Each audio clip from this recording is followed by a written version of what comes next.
Good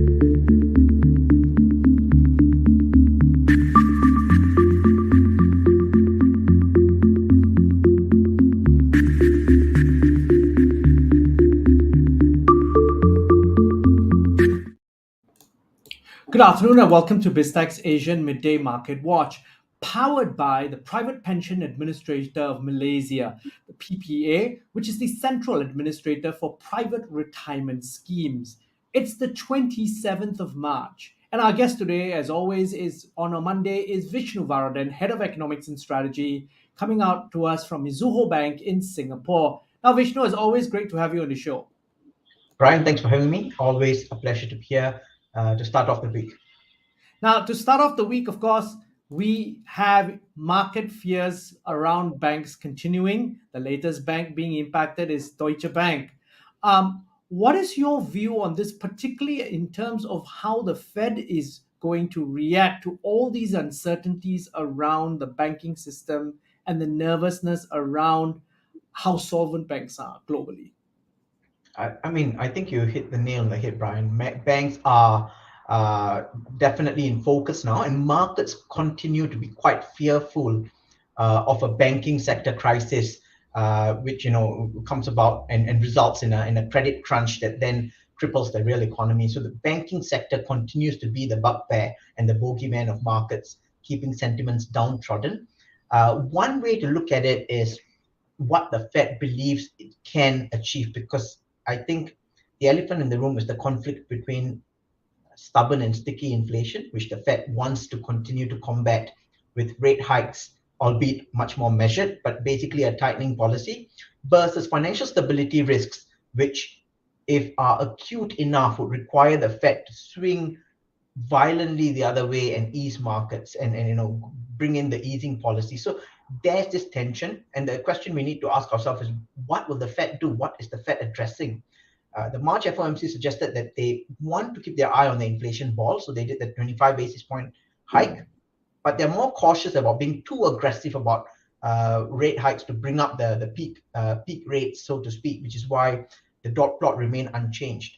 And I think it'll all boil down to whether the Fed genuinely believes they can decouple banking risks from monetary policy. That's to say, whether they can ring fence the ongoing spots of trouble, which they now think is mainly contained in some of the regional and smaller banks, but not yet systemic. Markets, though, are fearful that this could be a much wider and far-reaching risk, and that's why there's a huge discrepancy between what the Fed is suggesting it'll do and what markets are betting is going to happen. So the markets are saying that they are calling the Fed's bluff, and the Fed will cut aggressively in the second half. Something that we were discussing with the chart earlier, if you might recall. All right, let's pull up that chart again, Vishnu. Right. So this chart looks a bit busy. I apologize for that. But really, we just need to focus on two things here. One is that pinkish 7 line, if you must, and that's market pricing of peak Fed fund rates, which mostly was around the middle of the year, whether it's May or June. We can see that markets have been cajoled and compelled to bring up peak rates to above 5% at one point because US inflation was really hot. And the testimony of Powell to the Congress was also going in that direction, saying that we need more, not less. This was just before the whole banking sector turmoil was triggered by the SVB situation, if you must. The green line shows us where markets were betting end 2023 rates were going to be. There was always a gap. So markets were always betting for some cuts in the second half, which the Fed was leaning against. The Fed was saying, look, we're going to hold it higher for longer. This gap narrowed, which means for a while markets were starting to get convinced by the Fed and how steadfast they would be. But once that banking crisis hit, two things happened. First, the peak rates, the bets on peak rates fell. So markets are saying, no, you can't do anything above 5% now. They brought it down below 5% if you notice the 7 line.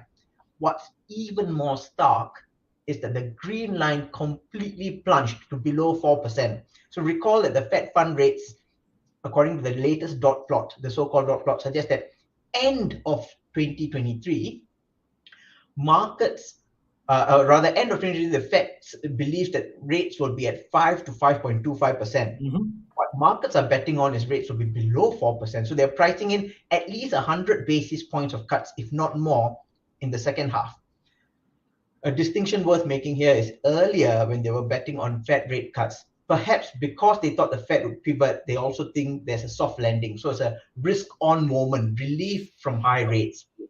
Whereas now it's a panic because they're saying that rate cuts are because everything is falling apart and coming apart. The wheels are coming off the wagon, and they're unsure whether you can contain the damage to the real economy. So this is really a panicked move, which is why previously we did see risk on whenever there was a Fed pivot, whereas now when there's banking sector concerns, even though it entails lower yields and bets on lower rates, it's still risk off. They're selling off in the markets. Now, then, Vishnu, looking ahead, then, as investors, where do you see the opportunities for investors to profit from this? What sort of sectorial opportunities have opened up as a result of the risks to the banking sector? Well, I think the risk is that, with banking sector, whenever there's a turmoil, there are two things to take note of. One is whether it can be contained or it results in the contagion. Anything that can be contained will present buying opportunities because those very large banks that are too big to fail, we've seen before, in the '08 episode, so on and so forth, when they hit a bottom, they've always rebounded very strongly. So some might be looking for opportunities to buy, but we want to be very careful here because we don't know when the worst has played out and whether or not we come into contagion risk.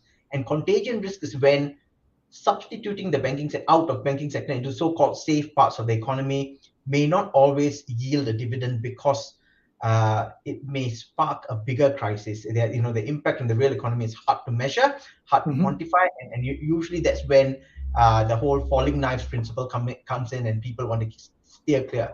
And by that same reason, we also think that just because you're betting that the Fed is going to cut rates aggressively doesn't mean that it's the best time to go short on the US dollar either.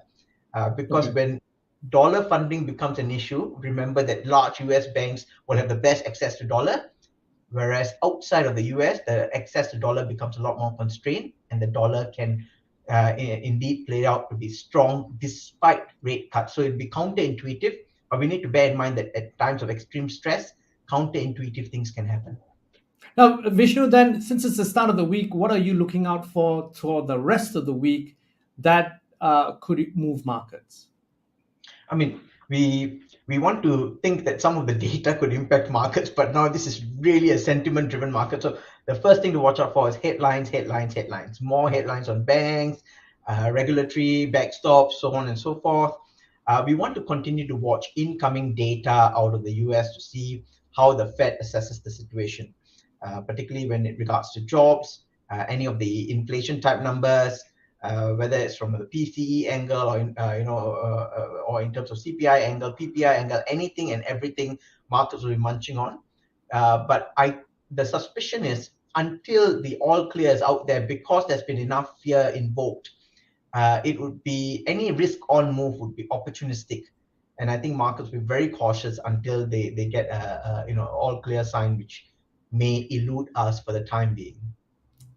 Now, Vishnu, as always, thank you very much for your insights. Thanks for coming on the show. My pleasure. Thanks for having me, Brian.